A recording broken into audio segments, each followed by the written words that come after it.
you have any insight on how Bryce is handling the adversity? He's a young guy who's dominated all of his career. Has to be hard. Seems understandably frustrated at times. I view where he's at as just a natural progression and roller coaster that comes with being a young quarterback. I think that there are obvious infrastructure things that hold this team back in terms of, whether it's the talent on the offensive line or now the youth on the offensive line, a lack of consistent playmaking. I mean, we talk about if I had told you preseason that their most consistent pass catcher was going to be Andrew Marsh, you guys probably wouldn't have felt very good about that. Donovan McCulley has been inconsistent. Marlon Klein has been inconsistent. Bryce himself has had a couple weeks where it seems like he's sped up a little bit. So when we talk about how beneficial the bye was, I don't think there's a player on the roster that maybe a guy that's healthy, I should say, that benefits more from the reset than he does, because this has a chance now to be, the start of a new story arc or portion of the season for him where, hey, you've been able to go in the lab, slow stuff down, maybe clean up some of your mechanics, and now it's game on. So it doesn't matter if you're the number one recruit in the country or a former walk-on, whatever it is. At some point, defenses are going to figure you out and you have to adjust, and the good ones do it. And now we see what those adjustments look like moving forward. And he's been a great teammate from everything we've heard. And Sharon Moore did say that today publicly in the press conference. And again, you have to take those things at face value. But everything we've heard behind the scenes is that they all really enjoy him. They all really follow him. He's got leadership ability beyond his 18 years, and they all look up to him. So, he's struggled at times. I would have liked to see him progress a little bit more. He seems to have some happy feet. The pass rush, whether it's there or not, there are times that he bails the pocket. And you would hope that he'd be more comfortable at this point in the year. And you see this progression where he's going up, because remember, Urban Meyer was gushing about him after performance one. He said, this kid's going to be a problem. And he is. He's got all the physical tools. People who are ripping on him, you know what? It's misguided. Number one, the receiving core hasn't been great. The offensive line has been kind of a carousel. So is he missing some blitz pickups? Or have there been some things that have been on him? Absolutely. But again, true freshman, I expect a huge jump next year. Hopefully it comes still this year, guys. And that by game 12 against those Buckeyes, he's the guy that we saw in the first game of the year where you're like, wow, this guy is doing some unbelievable things. So, but the thing that I worry more about is like people in his ear, people around him saying, hey, you know what, maybe we need to go to a more pass happy offense and it's better for him, or so on and so forth. And I understand his NIL deal here, but maybe people planting ideas in his head, because people are always going to be doing that.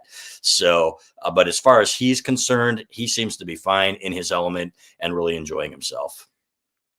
Yeah, I mean, it's part of just the ups and downs of being a college player, but especially a freshman who's received this much playing time, and so much goes into playing that position. Not only is it magnified because it's the most important position and everyone's watching you, and you're at Michigan where the quarterback is always extremely scrutinized, but it's also a true freshman that you're going to have things that you need to just work out. I mean, Devin Gardner's talked about it on his podcast where they, once he learns a little bit more about protections and changing protections, he's going to be even more confident about the pass protection, because he's the one that said it. He knows where guys are coming from, things like that. Just the little nuances that you don't really think about, and probably things that we didn't talk enough about in July, when we were talking about what this offense could look like with Bryce Underwood. All that's playing out in real time now, and there are inconsistencies when you're a freshman playing. We've seen Bryce Underwood look really good this year at times. We've seen him look not as good. We've seen the same thing from the other true freshman quarterbacks around the country. Malik Washington at Maryland had a really hot start to the season, came out of the gates really strong, has been up and down throughout the year.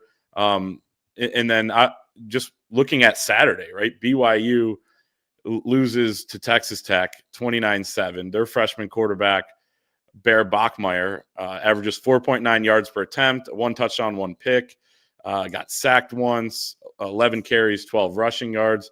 Tough day for him, even though he's been really good. And then you look at Cal's guy, and I'm watching that game late on Saturday night at Louisville. They go across the country, win in overtime. Jaron Kiawe Sagapulitele. Anthony, you know how to pronounce it, right? I think it's Jaron Kiwe. I'm not 100% sure on the last name. Sagapulitele, though. Yeah, you got to break it down, and I'm not ready to do that right now. He was, yeah, me neither. But he was awesome on Saturday night. He threw the game-winning touchdown pass in overtime at the goal line, 30 of 47, 323 yards, 2 touchdowns. He had pressure as well, but he looked cool, calm, and collected, and they go get a win over a top 15 team in Louisville. But, the week before they lose. The week before that, they lose in double overtime. Like, there are ups and downs for these guys throughout the year when you're in there as a true freshman. So, you hope that the ups are coming for Underwood, because it was just a few weeks ago that he has best game against Washington. And that's a guy who's had 9 picks this year too. I mean, I know it's spur of the moment, but I remember there was at least one post on our board where it's like, oh, I'd rather have that freshman QB is better than the one Michigan has. And I don't know. I mean, if you want to make that argument, fine. But if Bryce has done anything well, which he hasn't done well of late, is taking care of the football.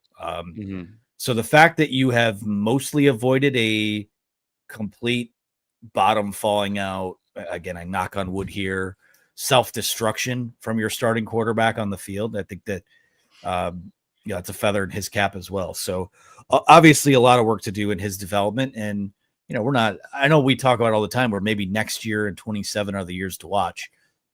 There's still his best football ahead of him